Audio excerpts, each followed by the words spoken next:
Hello అండి. నమస్తే. నేను doctor Greeshma, fertility consultant 49 fertility centre, Kukatpally.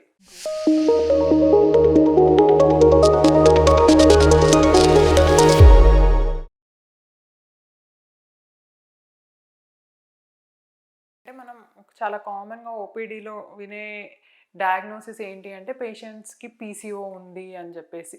So, అంటే పీరియడ్స్ అనేవి రెగ్యులర్‌గా రావట్లేదు. ఇర్రెగ్యులర్ సైకిల్స్ వస్తున్నాయి. సో, ఈ పీసీఓ ఉన్న పేషెంట్‌లకు కూడా మనకేంటి అంటే వాళ్ళకి ఓవ్యులేషన్ అవ్వడము, ఎగ్ పెరగడము, విడుదల అవ్వడము ఇబ్బంది కాబట్టి మనం చిన్నది ఓవ్యులేషన్ ఇండక్షన్ అనే ట్రీట్మెంట్ అనేది ఇచ్చి, సో, మళ్ళీ ఫాలిక్యులర్ స్టడీకి పిలిచి ఎగ్ సరిగ్గా పెరుగుతుందా లేదా అనేది చూసుకొని మళ్ళీ అవసరమైతే ఇంకా కొంచెం ఇంజెక్షన్స్ లాంటివి ఇచ్చి, లేదు టాబ్లెట్సే పెంచి మళ్ళీ స్కాన్ చేసుకొని, సో అట్లా ఎగ్ అనేది సరిగ్గా పెరుగుతుందా లేదా, ఎప్పుడు విడుదలవుతుంది అట్లా చూసుకోవచ్చనమాట.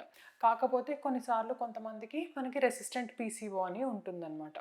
అంటే ఏంటి అంటే మనకి ఎంత మెడిసిన్ ఇచ్చినా కానీ మనకి రెస్పాన్స్ అనేది సరిగ్గా రాదు. సో మనకి ఓపీడీలో ఫస్ట్ మనకి వచ్చినప్పుడు ఏంటి అంటే ఫస్ట్ ఒక సైకిల్ చేస్తే, అంటే మెల్లగా ఫస్ట్ ఏంటి అంటే ఎవరికి కూడా మనం ఎక్కువ డోస్తో స్టార్ట్ చేయమన్నమాట. సో మెల్లగా ఫస్ట్ టాబ్లెట్స్ ఇచ్చి దాని తర్వాత పిలుచుకొని చూసుకొని, సో ఎట్లా పెరుగుతుంది, సో దాన్ని బట్టి మనకు అర్థమవుతుందన్నమాట. అంటే పేషెంట్ రెస్పాన్స్ ఎట్లా ఉంది.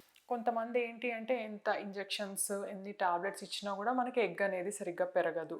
సో మనకి డామినెంట్ ఫాలికల్ అనేది రాదనమాట. వీళ్ళని రెసిస్టెంట్ పీసీఓ అంటాం అనమాట.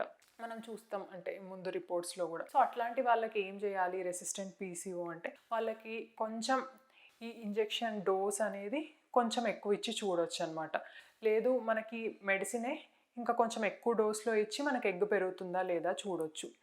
లేదు ఇంకా మనకి ఇట్లా మానిటరింగ్ చేయడము కష్టము అట్లా అంటే ఏంటి అంటే, ఒక్కోసారి మనకి అంటే మ్యారేజ్ అనేది అంటే తక్కువ ఏజ్, అంటే ఎల్హెచ్ అనేది ఎక్కువ ఉంది, ఆండ్రోజన్స్ అనేది ఎక్కువ ఉన్నాయి, సో యంగ్ ఏజ్లో ఉంది, మ్యారేజ్ అయి తక్కువ ఇయర్స్లో ఉంది అంటే అట్లాంటి వాళ్ళకి మనం చిన్నది ఓవేరియన్ డ్రిల్లింగ్ అనే పద్ధతి కూడా ట్రై చేయొచ్చు అనమాట. సో దానివల్ల కూడా ఒక్కొక్కసారి ఒక 50% మందికి మనకి రెస్పాన్స్ అనేది వస్తుంది, ఓవ్యులేషన్ ఆటోమేటిక్గా అవ్వడం అట్లా చూస్తాం అనమాట.